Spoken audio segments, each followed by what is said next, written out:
उत्तर कोरियाले भर्खरै एउटा मिसाइल छोडेको छ। जापानको पीएम अफिसको ट्विट अनुसार चाहिँ 3:50 हैन, त्यहाँको दिउँसोको समयमा चाहिँ भर्खरै उत्तर कोरियाले एउटा मिसाइल छोडेको छ।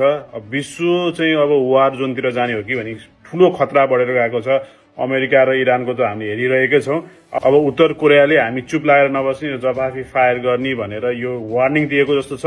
र जापानको प्रधानमन्त्रीले जापानिज नागरिक र त्यहाँको सुरक्षालाई चाहिँ हाई अलर्टमा रहन जानकारी दिनुभएको छ। त्यो चाहिँ मैले भर्खरै यो ट्विट अनुसार थाहा पाएँ हैन।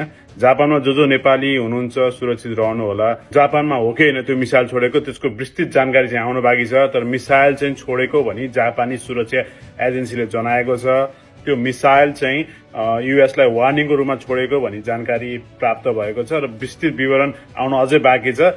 अब वर्ल्ड वार 3 हुने संकेत लगभग देखिएको छ उत्तर कोरियाको यो जवाफी हमलापछि। र भर्खरै प्राप्त जानकारी अनुसार चाहिँ त्यो चाहिँ अमेरिकी इराकमा रहेको अमेरिकी दूतावासमा चाहिँ मिसाइल भर्खरै आक्रमण भएको जानकारी प्राप्त भएको छ। अब यो त्यो मिसाइल जुन उत्तर कोरियाले छोड्यो त्यो हो हैन, त्यो चाहिँ अझै विस्तृत विवरण आउन बाँकी छ।